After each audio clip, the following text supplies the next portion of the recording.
नमस्कार साथियों, शुरू करते हैं क्लास 10th का फिजिक्स क्या बोलते हैं केमिस्ट्री है, ठीक है। और यहाँ पर सबसे पहले ये रिवीजन क्लास है और जो VVI क्वेश्चंस आने वाले हैं सिर्फ उसी को हम लोग देखेंगे, ठीक है। तो चलिए, 1 नंबर क्वेश्चन तो उतना हाईलाइट नहीं है, लोहे की वस्तु को आप पढ़ सकते हो, कोई दिक्कत नहीं है। 2 नंबर देख लीजिए, तेल नहीं है। 3 नंबर देख लीजिए, कॉपर सल्फेट के विलयन, ये भी नहीं है। 4 उत्प्रेरक से आपका, हाँ ये क्वेश्चन पूछ सकता है सर। 4 नंबर जो क्वेश्चन है वो ऐसा पदार्थ जो स्वयं रासायनिक प्रतिक्रिया में भाग नहीं लेते हैं लेकिन प्रतिक्रिया में वेग को बढ़ाते हैं या घटाते हैं ना, उसे उत्प्रेरक कहते हैं। उत्प्रेरक का मतलब जैसे ऐसे करते हैं, झगड़ा लगावे वाली आदमी, ठीक है, जो झगड़ा में खुद ना होकर 2 गड़ा में झगड़ा करा दे या झगड़ा को सल्टा दे, उसे क्या कहते हैं? उत्प्रेरक कहते हैं। इसको याद रखिएगा, ठीक है। यहाँ पर इसका सूत्र भी लिखा गया है, इसको भी याद रखिएगा। वायु में जलने से मैग्नीशियम रिबक को साफ क्यों किया जाता है? चलिए, ये नहीं, हाँ ये 6 नंबर क्वेश्चन बहुत ही VVI क्वेश्चन है। एक चैप्टर हम लोग खत्म करते हैं अभी 5 से 10 मिनट के अंदर खत्म कर देंगे। प्रतिस्थापन अभिक्रिया, ठीक है, वह रासायनिक अभिक्रिया जिसमें अधिक अभिक्रियाशील धातु अपने से कम अभिक्रियाशील धातु की यौगिक के विलयन या गलित अवस्था से विस्थापित कर देती है, उसे विस्थापन अभिक्रिया प्रतिस्थापन अभिक्रिया कहते हैं, ठीक है।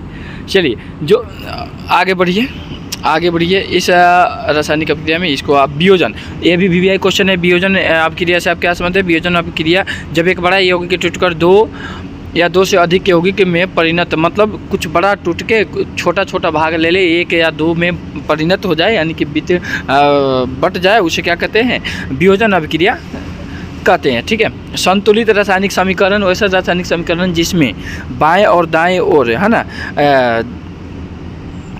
बाएं और दाएं ओर परमाणुओं की संख्या क्या हो? समान हो, उसे संतुलित रासायनिक अभिक्रिया कहेंगे। उसके बाद है ऊष्माक्षेपी और ऊष्माशोषी। ये क्वेश्चन पूछता है, बहुत ज़्यादा पूछता है, इसको भी आप लोग ध्यान में रखिएगा। ऊष्माक्षेपी अभिक्रिया किसे कहते हैं? ऐसी अभिक्रिया जिसमें ऊष्मा निकलती है ऊष्माक्षेपी अभिक्रिया कहलाती है, ठीक है। उसके बाद ऊष्माशोषी, ऐसी अभिक्रिया जिसमें ऊष्मा अवशोषित होती है, उसको क्या कहते हैं? ऊष्माशोषी अभिक्रिया कहते हैं। इसको याद रखिएगा, ये बहुत भारी नहीं है। और अवक्षेपण अभिक्रिया से आप क्या समझते हैं? क्वेश्चन देखिए, जो क्वेश्चन पूछने वाला है, ठीक है, उसको हम बता देंगे। जैसे ऊपर 2 क्वेश्चन चला गया, वो पूछने वाला है। चलिए, अवक्षेपण अभिक्रिया से आप क्या समझते हैं? अवक्षेपण अभिक्रिया जब 2 विलयन को मिलाया जाता है और उनकी अभिक्रिया से श्वेत रंग के एक पदार्थ का निर्माण होता है, जल में अविलेय है, तो इस अविलेय पदार्थ के अवक्षेप कहते हैं ना, इसे अवक्षेपण कहते हैं। बात खत्म, ठीक है। आगे चलिएगा, उसको आगे शोषण को ऊष्माक्षेपी अभिक्रिया क्यों कहते हैं आप पढ़ लीजिए। ये क्वेश्चन पूछता नहीं है। प्रकाश अपघटन अभिक्रिया, हाँ चलिए, 22 नंबर इंपॉर्टेंट क्वेश्चन है, इसको आप लोग ध्यान से देखिएगा और बेहतर ढंग से, ठीक है। चलिए, अपघटन अभिक्रिया जो है, अपघटन या वियोजन वह अभिक्रिया है जिसमें, है ना, किसी यौगिक के बड़े अणु टूटने से 2 या 2 से अधिक पदार्थ बनते हैं, है ना, जिसके गुण मूल यौगिक के गुण से बिल्कुल भिन्न होते हैं, उसको क्या कहते हैं? प्रकाश का अपघटन अभिक्रिया कहते हैं। इसको याद रखिएगा।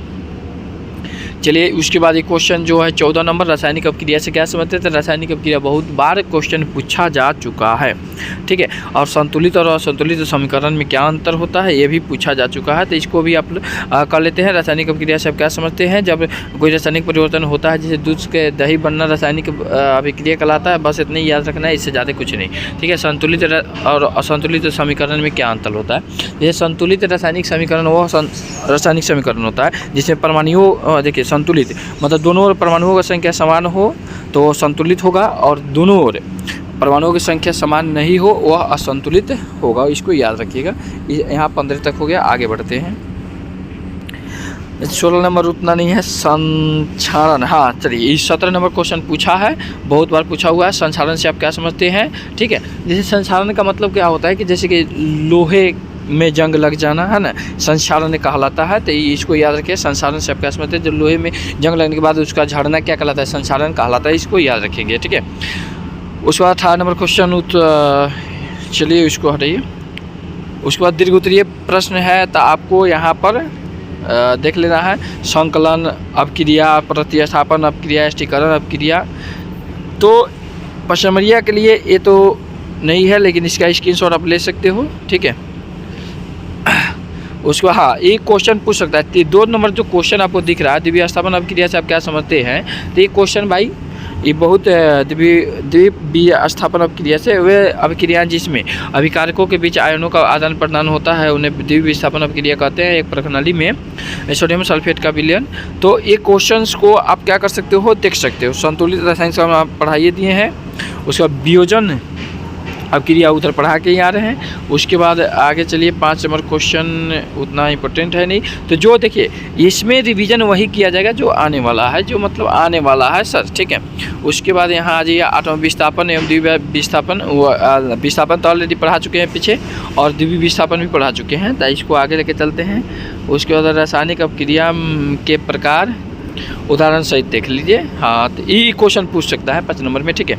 इसको आप स्क्रीनशॉट ले लो, ठीक है, आप पढ़ लो। चलो आगे देखते हैं। हाँ चलिए, एक चैप्टर जो है आपके यहाँ पर ख़त्म होता है, तो मिलते हैं नेक्स्ट क्लास में 2 चैप्टर 2 के साथ। जब तक लिए जय हिंद, जय भारत।